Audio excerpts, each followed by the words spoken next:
Hello नमस्कार दोस्तों, मैं अभिनव राय एक बार फिर से आप सबका स्वागत करता हूं अपने यूट्यूब चैनल नॉलेज एकेडमी अभिनव में। और आज हम लोग बात करेंगे एक स्पेशल अध्यादेश की। ओके, जो अभी न्यूज़ में बरकरार है और काफ़ी विवादित न्यूज़ हो गया है, जिसके चक्कर में बहुत सारे राज्य एक साथ मिल रहे हैं और 2024 के चुनाव का जो थीम है वो बढ़ता हुआ नज़र आ रहा है यहाँ पे। ओके, तो क्या है ये अध्यादेश, क्या है दिल्ली के लिए लाया गया अध्यादेश में क्या है जिसे लेकर केंद्र से नाराज है अरविंद केजरीवाल। ओके, यानी अभी अभी आप न्यूज़ देख रहे हैं, अगर न्यूज़ से परिचित हैं तो जाहिर सी बात है इसके बारे में आपको जरूर पता होगा।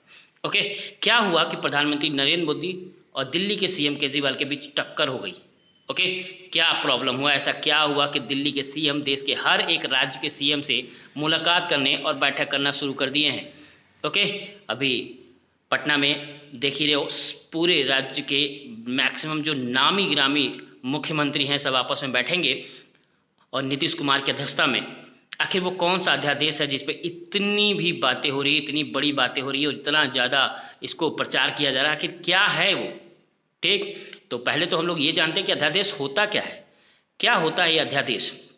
ओके, तो अध्यादेश एक ऐसा कानून है जिन्हें केंद्रीय मंडल की सिफारिश पर भारत के राष्ट्रपति यानी भारतीय संसद द्वारा प्रख्यापित किया जाता है, जिसका संसद के अधिनियम के समान प्रभाव होगा। उन्हें केवल तभी जारी किया जा सकता है जब संसद सत्र में नहीं होता। वे भारत सरकार को तत्काल विधायी कार्यवाही करने में सक्षम बनाते हैं। ओके, यानी संसद जब कार्रवाई पे नहीं होता तो उसके बिहाफ में अगर कोई रूल बनाना हो तो संसद बैठाया नहीं जा सकता अर्जेंट में, तो उसके लिए एक नियम पास होता है, उस नियम को ही अध्यादेश कहते हैं। ओके, और यही अध्यादेश दिल्ली के लिए लाया गया और अरविंद केजरीवाल का कहना है कि ये अध्यादेश बहुत जल्द सारे राज्यों में भी लागू हो जाएगा, तो कहीं ना कहीं दिक्कतें बढ़ सकती हैं। ओके, तो क्या है ये, अब समझते हैं इस चीज़ को कि जिस दिन सुप्रीम कोर्ट का आदेश आया था उसके अगले ही दिन केंद्र सरकार ने सोच लिया कि अध्यादेश लाकर इसे पलटना है। अब जैसे ही सुप्रीम कोर्ट बंद हुआ, केंद्र सरकार अध्यादेश लेकर आ गई और बीते 11 मई को दिए उनके फैसले को पलट दिया गया। ओके, यानी 11 मई में सुप्रीम कोर्ट ने फैसला दिया और आज मतलब 2 दिन पहले इसे बदल दिया गया। तो दिल्ली के मुख्यमंत्री अरविंद केजरीवाल ने शनिवार को एक प्रेस कॉन्फ्रेंस की और केंद्र सरकार पर यह आरोप लगाया। केजरीवाल का कहना है कि केंद्र सरकार का लाया हुआ अध्यादेश पूरी तरह से गैर कानूनी, गैर संवैधानिक और जनतंत्र के खिलाफ है।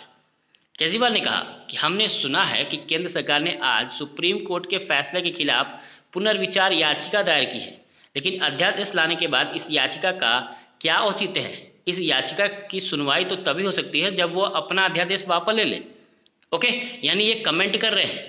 तो अध्यादेश क्या है जिस पे विवाद हो रहा है, कि क्या है अध्यादेश में कि यहाँ पे इतना ज़्यादा विवाद होना शुरू हो गया। तो केंद्र सरकार को अध्यादेश क्या कहता है केंद्र सरकार इस पे, तो दरअसल केंद्र सरकार शुक्रवार देर शाम ये अध्यादेश लेकर आई है। सरल शब्दों में कहें तो इस अध्यादेश के तहत अधिकारियों की ट्रांसफर और पोस्टिंग से जुड़ा आखिरी फैसला लेने का हक उपराज्यपाल को वापस दे दिया गया है। यही फैसला, याद रखिएगा, यही अध्यादेश है कि ट्रांसफर और पोस्टिंग से जुड़ा फैसला उपराज्यपाल को वापस दे दिया गया है। ओके, यानी सरकार राष्ट्रीय राजधानी क्षेत्र दिल्ली संशोधन अध्यादेश 2023 की लेकर आई है। इसके तहत दिल्ली में सेवा दे रहे दनिक्स कैडर के ग्रुप ए अधिकारियों के तबादले और उनके खिलाफ अनुशासनात्मक कार्रवाई के लिए राष्ट्रीय राजधानी लोक सेवा प्राधिकरण गठित किया जाएगा। दनिक्स यानी दिल्ली, अंडमान निकोबार, लक्षद्वीप, दमन and Diu, Dadra Nagar Haveli civil services प्राधिकरण को सभी ग्रुप ए और दनिक्स के अधिकारियों के तबादले और नियुक्ति से जुड़े फैसले लेने का हक तो होगा, लेकिन आखिरी मुहर उपराज्यपाल का ही होगा, ये केंद्र सरकार का कहना है। यानी अगर उपराज्यपाल के प्राधिकरण का लिया फैसला ठीक नहीं लगा तो उसे बदलाव के लिए वापस लौटा सकते हैं। फिर भी अगर मतभेद जारी रहता है तो अंतिम फैसला उपराज्यपाल का ही होगा। ओके, यानी ये केंद्र सरकार कह रहा है कि फाइनली जो प्रोसीजर होगा वो उपराज्यपाल के हाथ में ही होगा, वो जो चाहेगा वो कर सकता है। याद रखिए, किसी भी केंद्र शासित प्रदेश में राज्यपाल नहीं होता, वहाँ पे उपराज्यपाल का दायित्व होता है, सर्वे सर्वा वही होता है।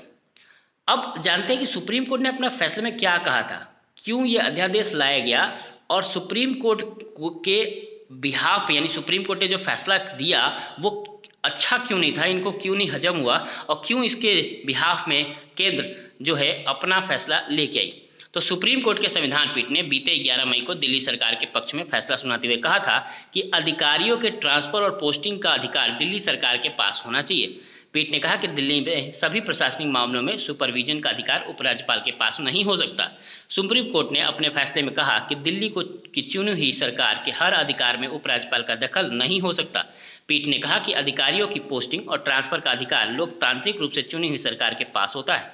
भूमि, लोक व्यवस्था और पुलिस को छोड़कर सर्विस से जुड़े सभी फैसले, आईएएस अधिकारियों की पोस्टिंग भले ही दिल्ली सरकार ने किया हो या नहीं, उनके तबादले का अधिकार दिल्ली सरकार के पास ही होगा। ये सुप्रीम कोर्ट का आदेश था, ठीक, जो कि दिल्ली को पसंद नहीं आया और इसे बदल दिया गया। तो अध्यादेश लाने के पीछे केंद्र सरकार का तर्क क्या है? आखिर क्या रीजन दे रहे हैं कि केंद्र सरकार की अध्यादेश को हटाया जाए, दिल्ली सरकार से पावर को हटाया जाए? तो केंद्र सरकार का कहना है कि दिल्ली देश की राजधानी है, पूरे देश ने इस पर हक है और पिछले कुछ समय में से अरविंद केजरीवाल ने दिल्ली की प्रशासनिक गरिमा को नुकसान पहुंचाया है। कई महत्वपूर्ण राष्ट्रीय और अंतर्राष्ट्रीय संस्थान और अथॉरिटी जैसे राष्ट्रपति भवन, संसद, सुप्रीम कोर्ट दिल्ली में है। कई संवैधानिक पदाधिकारियों जैसे सभी देश के राजनयिक दिल्ली में रहते हैं और अगर कोई भी प्रशासनिक भूल होती है तो इसे पूरी दुनिया में देश की छवि धूमिल होगी। केंद्र सरकार का कहना है कि राजधानी में लिया गया कोई भी फैसला या आयोजन न केवल यहाँ के स्थानीय लोग बल्कि देश के बाकी नागरिकों को भी प्रभावित करता है। ओके, तो वो उनका ये तर्क था। तो क्या था विवाद? अगर यही है तो विवाद में क्या था? तो दिल्ली एक केंद्र शासित प्रदेश है, लेकिन इसे अपनी विधानसभा बनाने का हक मिला हुआ। संविधान के अनुच्छेद 239A की किताब बाद दिल्ली को नेशनल कैपिटल टेरिटरी घोषित किया गया।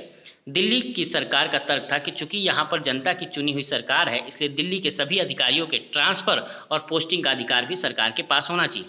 चीफ जस्टिस DY चंद्रचूड़ की अध्यक्षता वाली बेंच ने यह फैसला सुनाया। फरवरी 2009 में सुप्रीम कोर्ट की 2 न्यायाधीशों की पीठ जस्टिस AK सीकरी और अशोक भूषण के बेंच ने इसे मामले पर बटा हुआ फैसला सुनाया था। जस्टिस सीकरी ने अपने फैसले में कहा था कि सरकार में निदेशक स्तर की नियुक्ति दिल्ली सरकार कर सकती है। ओके, यानी ये सारी बातें जो चल रही हैं वो केजरीवाल, मोदी, सुप्रीम कोर्ट के बीच में चल रही है। यानी केंद्र कहीं ना कहीं सुप्रीम कोर्ट को की अवहेलना करते हुए अपने पावर को लेके आए हैं। ओके, तो ये कौन बेस्ट है और कौन लीस्ट, ये आप तय करें। हमें सिर्फ ये बताना है कि एक्चुअली में हुआ क्या। ओके, कमेंट करके बताइए कौन सही है, दिल्ली सरकार या केजरीवाल सरकार या मोदी सरकार। वहीं जस्टिस भूषण का फैसला इसके उलट था। उन्होंने अपने फैसले में कहा था कि दिल्ली सरकार के पास सारी कार्यकारी शक्ति नहीं है, अधिकारियों के ट्रांसफर, पोस्टिंग के अधिकार उपराज्यपाल के पास होने चाहिए। 2 बेंच की पीठ के फैसले में मतभेद होने के बाद असहमति वाले मुद्दों को 3 जजों के बीच के पास भेज दिया गया। लेकिन बीते साल केंद्र सरकार ने सुप्रीम कोर्ट से अपील की कि यह मामला बड़ी संवैधानिक बेंच को भेजा जाए, क्योंकि यह देश की राजधानी के आधिकारिक पोस्टिंग और तबादले से जुड़ी है। इसके बाद यह फैसला जजों के संवैधानिक पीठ को भेजा गया और आखिर में 11 मई को यह फैसला सुनाया गया। ओके, और 11 मई के बाद क्या हुआ ये मैंने आपको पूरी जांच, पूरी तरीके से कि केंद्र सरकार क्या चाहती है, दिल्ली सरकार क्या चाहती है, पूरा मामला आपको समझाया बहुत ही बेहतरीन तरीके से। अगर अच्छा लगा हो तो वीडियो को लाइक करिए और कमेंट करके बताइए कि आप किसके साथ। ओके, तो आज के लिए इतना ही। धन्यवाद।